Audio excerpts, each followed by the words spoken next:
If your life feels fragmented, it is not because you are broken, but because parts of you have been exiled. What you avoid looking at begins to govern you from the dark. To fix your life is not to become someone new, but to recover what you have abandoned within yourself. The first practice is radical self-observation.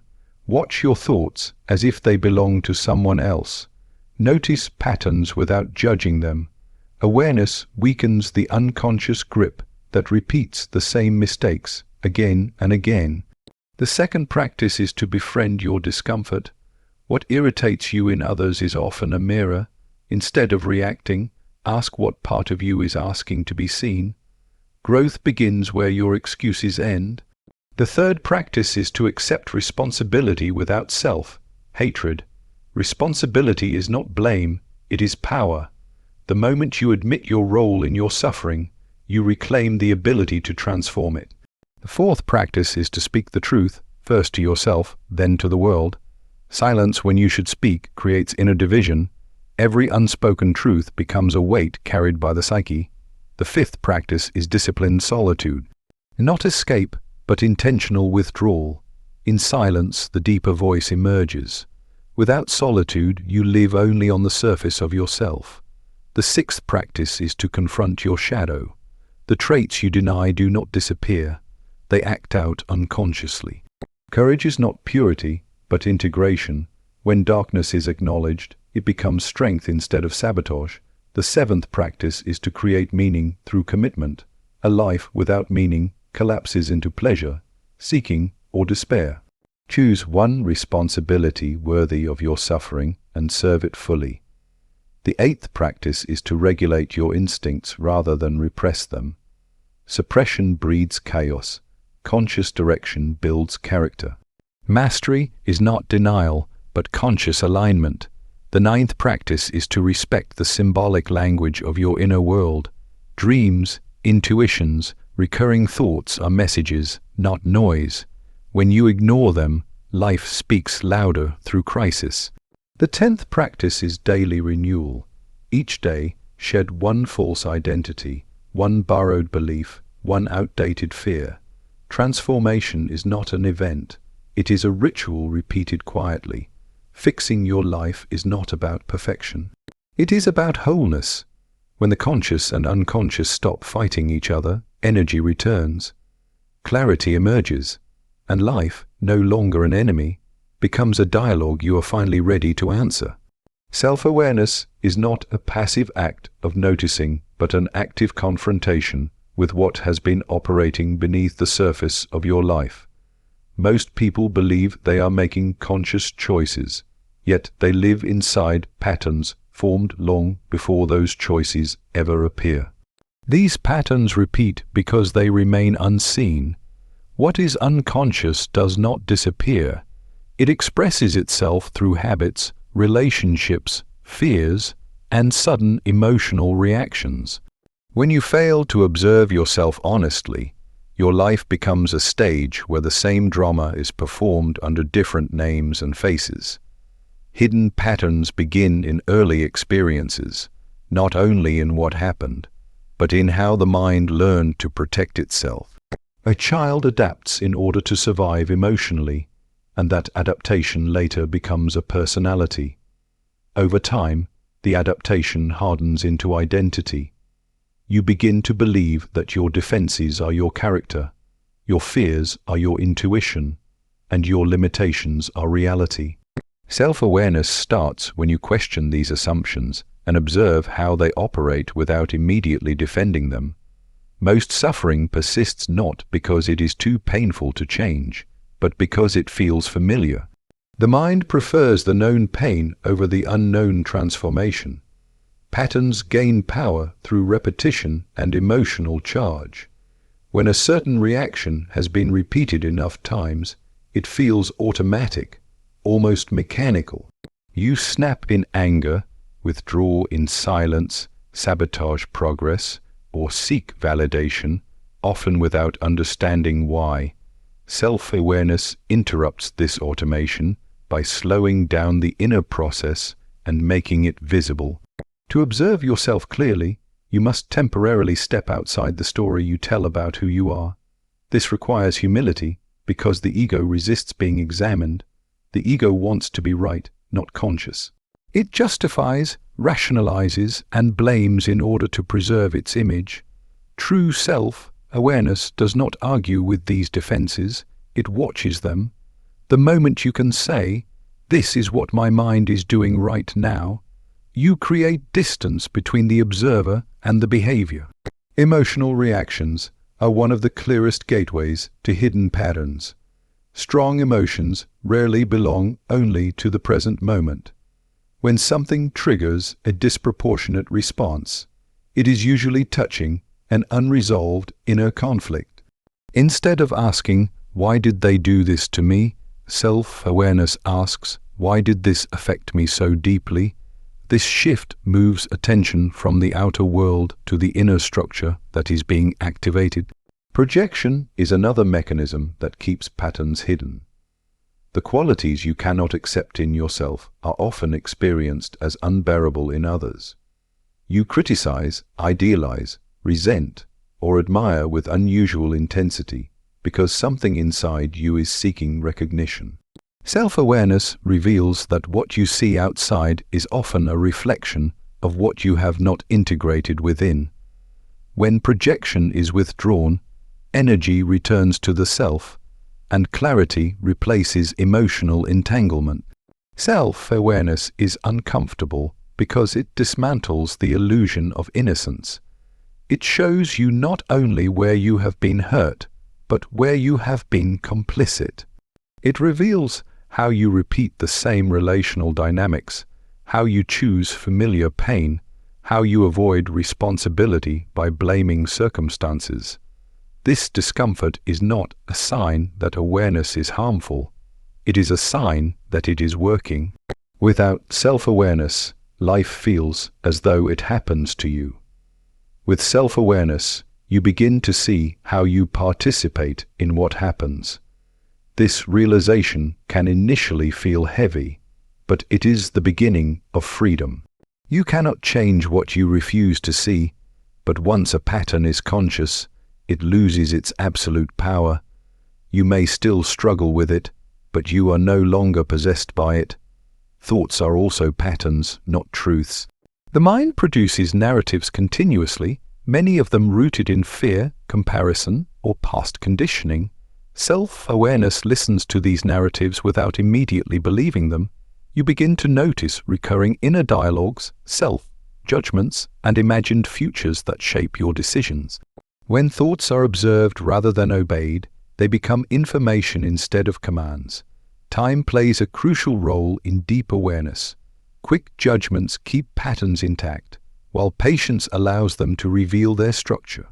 When you sit with an emotion instead of acting it out or suppressing it, you discover layers beneath it. Anger may conceal grief, confidence may hide insecurity, and numbness may protect against overwhelm. Awareness penetrates these layers gently, not through force, but through sustained attention. Self-awareness also exposes the cost of remaining unconscious. You begin to see how much energy is wasted on inner conflict, how many choices are driven by fear rather than intention, how many relationships are shaped by unmet needs rather than genuine connection. This realization creates an inner pressure toward change, not imposed from outside, but arising naturally from insight. The most transformative aspect of self-awareness is that it reconnects you with choice. When patterns are hidden, behavior feels inevitable. When patterns are seen, alternatives appear. You may not always choose differently at first, but the possibility exists. Over time, repeated awareness weakens the old pathways and strengthens new ones. Self-awareness is not about constant self-analysis or obsession with the inner world. It is about clarity. It allows you to respond instead of react, to act instead of repeat, to live deliberately rather than mechanically. As hidden patterns lose their secrecy, they lose their dominance, and life begins to feel less like a loop and more like a direction. Responsibility is often misunderstood as a burden placed on the individual. something heavy and restrictive, yet at the psychological level it is the doorway to inner authority. When responsibility is avoided, power is surrendered. Life then appears hostile, unpredictable, and unfair, because the individual experiences themselves as an object acted upon by forces beyond control. The refusal of responsibility keeps a person in a childlike position, waiting for rescue, validation, or permission to become whole. Many people associate responsibility with guilt or self-punishment, but these are distortions. Guilt looks backward and traps the mind in regret, while responsibility looks forward and opens the possibility of change. To take responsibility is not to condemn yourself for past mistakes, but to recognize that your responses, decisions, and interpretations shape your reality. This recognition is sobering because it removes comforting illusions, yet it is also liberating because it restores agency. Psychological suffering intensifies when individuals externalize the causes of their distress. They blame circumstances, relationships, society, fate, or their past, often with good reason, yet the deeper cost is the loss of inner power. When everything is someone else's fault, nothing can be changed from within. Responsibility does not deny that harm occurred. It acknowledges that healing now depends on how you relate to that harm. Taking responsibility requires courage because it exposes the ways in which you have participated in your own limitations. It reveals patterns of avoidance, betrayal, and compromise that once felt necessary but now restrict growth. This exposure can feel like an attack on the self, yet it is actually a reclaiming of dignity. You are no longer defined solely by what happened to you, but by what you choose to do with it. There is a subtle form of irresponsibility that hides behind self-hatred. People who constantly criticize themselves often believe they are being accountable, but in reality, they are immobilizing themselves through judgment. Responsibility without compassion collapses into paralysis. True responsibility includes the recognition of human limitation. It accepts imperfection while still insisting on conscious effort. When responsibility is embraced, the psyche begins to reorganize itself. Chaos diminishes because the individual no longer waits passively for circumstances to change. Even small acts of responsibility, such as honoring commitments, setting boundaries, or telling the truth, create a sense of inner alignment. This alignment generates stability, not because life becomes predictable, but because the individual becomes reliable to themselves. Responsibility also restores direction. Without it, energy is scattered, consumed by resentment and fantasy. With it, energy becomes focused. You begin to ask different questions, not "why is this happening to me?" but "what is this asking of me?" This shift transforms obstacles into teachers and difficulties into demands for growth, rather than evidence of failure. Relationships reveal the depth of one's relationship with responsibility. Repeated conflicts often arise from unspoken expectations and unacknowledged roles. When responsibility is avoided, individuals demand that others compensate for their inner lack. When responsibility is taken, relationships become less about control and more about mutual recognition. You stop trying to be saved and stop trying to save others.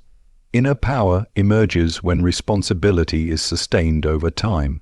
It is not a sudden surge of confidence, but a quiet certainty built through consistent action. Each time you act in alignment with what you know to be true, you strengthen the bond between intention and behavior. This bond forms the core of character. Without it, identity remains fragmented, dependent on mood or approval. Fear often increases at the threshold of responsibility because the psyche senses that old excuses will no longer function. Responsibility demands that you risk failure consciously rather than fail unconsciously. It demands that you face the possibility of choosing wrongly and learning from it instead of remaining safely trapped in indecision. This risk is the price of inner freedom. The restoration of inner power does not mean control over everything. It means acceptance of influence where influence is possible and humility where it is not. Responsibility teaches discernment, the ability to distinguish between what can be changed and what must be endured. This discernment prevents both helplessness and arrogance.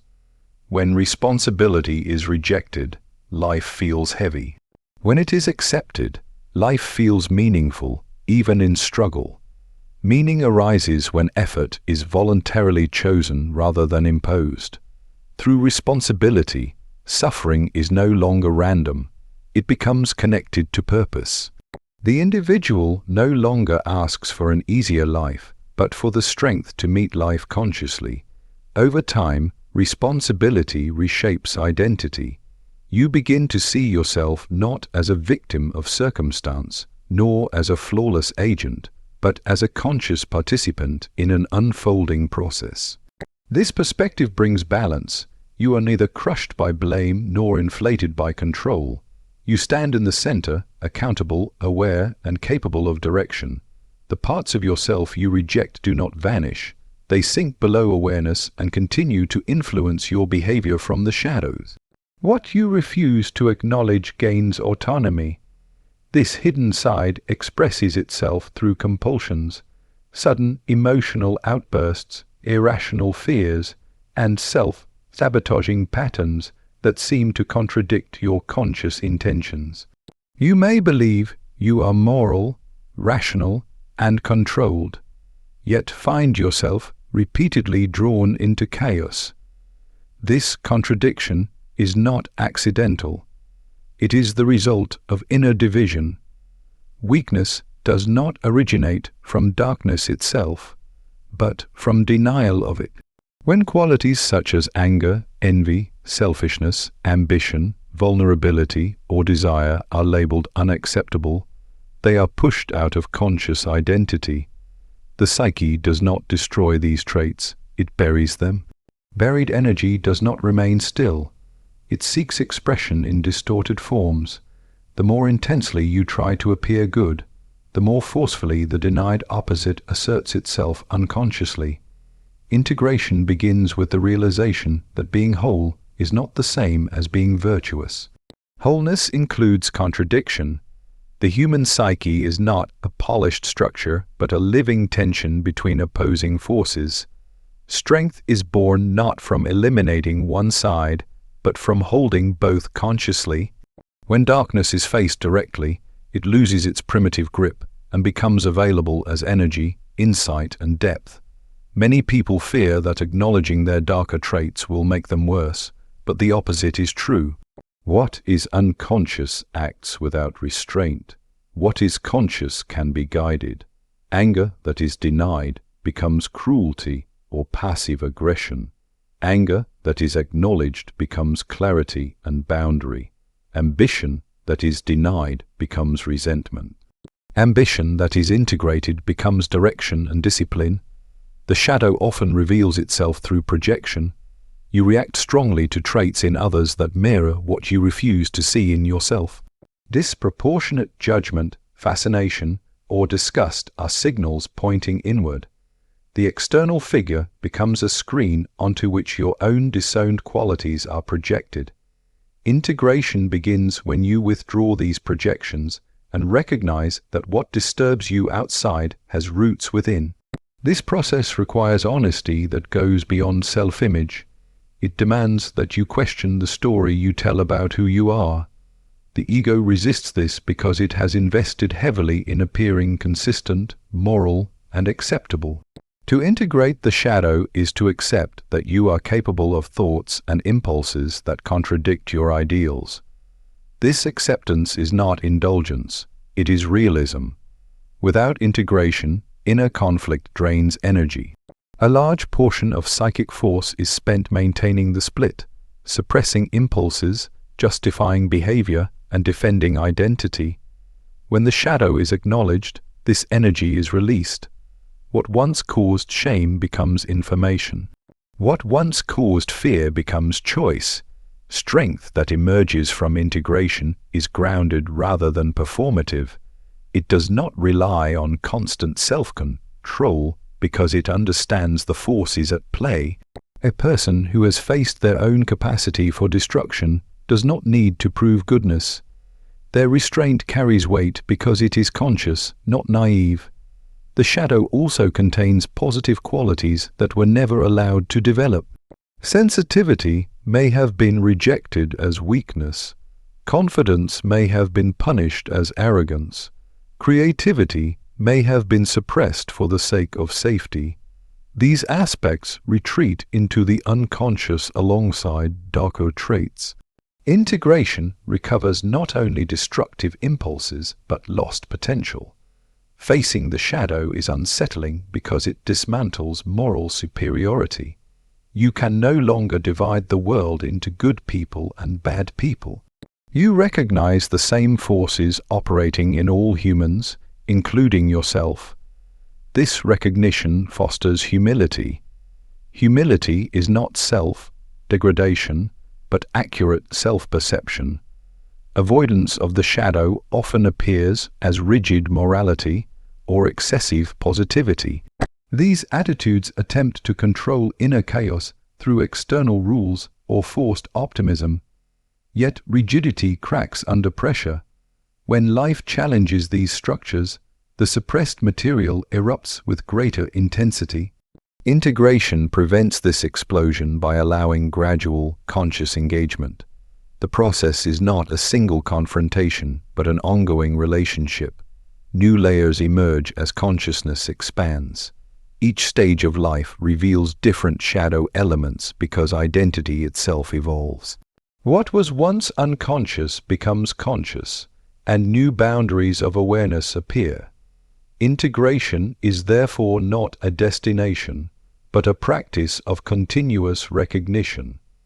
As the shadow is integrated, compassion deepens.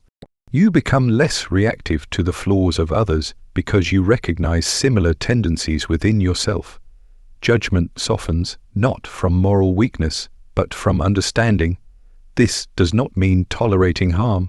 It means responding without blindness. Weakness transforms into strength when it is understood rather than denied. Fear becomes caution. Aggression becomes assertiveness. Desire becomes vitality. Vulnerability becomes intimacy. The same energy that once sabotaged your life begins to support it when brought into awareness. Integration does not make life easier in the superficial sense. It makes it more honest. You no longer waste energy pretending to be what you are not. You become grounded in reality rather than fantasy. This grounding creates resilience because you are no longer shocked by your own reactions. You recognize them, work with them, and direct them consciously. The individual who integrates the shadow stops fighting themselves. Inner warfare gives way to inner dialogue. This dialogue creates coherence. Actions align with awareness. Decisions carry weight. Strength emerges not as dominance over others, but as mastery of inner forces that once operated in secrecy. A life without meaning slowly collapses inward. When there is no chosen direction, energy turns against itself. Restlessness, boredom, and anxiety arise not because life is empty, but because the psyche is deprived of a reason to endure effort and pain. Meaning is not discovered through comfort or constant happiness. It is forged through commitment to something that demands responsibility and sacrifice. Many people wait for motivation before they commit, but motivation is a byproduct of meaning, not its source. When nothing is worth suffering for, even small challenges feel unbearable. The psyche requires a central organizing principle, something that justifies struggle. Without it, the individual drifts, seeking pleasure, distraction, or validation, yet remains unsatisfied because none of these can substitute for purpose. Meaningful commitment begins with choice, not the illusion of infinite choice, but the courage to limit oneself. By choosing one path, Countless alternatives are abandoned. This loss is painful yet necessary. Commitment concentrates energy. Scattered energy produces anxiety. Focused energy produces strength. When you commit, life stops pulling you in all directions and begins to move forward. Responsibility gives meaning its structure. A commitment without responsibility is fantasy. Responsibility grounds intention in reality through action. When you take responsibility for a task, a role, or a value, you place yourself in a dialogue with life. Life responds with resistance, complexity, and demand. Meaning deepens not when things go smoothly, but when you persist despite difficulty. Suffering becomes destructive when it feels arbitrary. It becomes bearable when it is connected to something larger than the self. This is why individuals can endure immense hardship when they believe it serves a purpose. Meaning transforms pain into a test rather than a punishment. The psyche can tolerate almost anything if it understands why it must endure it. Avoidance of commitment often disguises itself as freedom. People fear being trapped, yet they do not notice how indecision traps them in stagnation. By refusing to commit, they remain in a perpetual state of potential that never becomes reality. Potential without expression turns into self-contempt. Commitment, even when imperfect, restores self-respect because it translates intention into action. A meaningful life is not built through grand gestures, but through sustained effort in ordinary moments. Daily discipline gives form to commitment. Each small act of consistency reinforces the bond between who you are and what you value. Over time, this bond becomes identity. You are no longer asking who you are, your actions are answering for you. Meaning also protects against psychological fragmentation. When life lacks a unifying aim, different parts of the psyche pull in conflicting directions. One part seeks security, another pleasure, another recognition. This inner conflict drains vitality. A central commitment aligns these forces by giving them a shared direction. Even instincts that once caused chaos find a place within a meaningful structure. Commitment reveals character under pressure. When enthusiasm fades and obstacles appear, what remains is the truth of your values. This exposure can be painful, yet it is necessary for growth. Without testing, values remain theoretical. Commitment turns ideals into lived experience. Many people pursue meaning by searching for external validation, believing that recognition will grant significance. Yet meaning rooted in approval is unstable. When praise disappears, so does motivation. True meaning is self-sustaining because it is anchored in responsibility rather than reward. You continue because it matters, not because it is noticed. A meaningful commitment also shapes time perception. Without meaning, time feels like something to escape or kill. With meaning, time becomes something to invest. Each day contributes to something unfolding. This changes the emotional texture of life. Even routine acquires dignity when it serves a purpose. The fear of choosing wrongly often prevents commitment. Yet no choice is without cost. Avoiding choice is itself a choice, one that carries the cost of stagnation. Meaning does not require certainty, it requires engagement. Through engagement, understanding grows, direction clarifies through movement, not waiting. Commitment does not demand blind loyalty to a fixed path. As consciousness deepens, commitments may evolve. Meaning is not rigidity. It is the willingness to continually realign action with what feels deeply necessary. This flexibility prevents commitment from becoming dogma. When commitment is aligned with inner values, resilience emerges naturally. Setbacks no longer threaten identity, they become part of the journey. Failure loses its power to destroy because it is understood as feedback rather than condemnation. Meaning provides a psychological immune system against despair. A life organized around meaningful commitment feels heavy at times, but it does not feel empty. Weight replaces hollowness.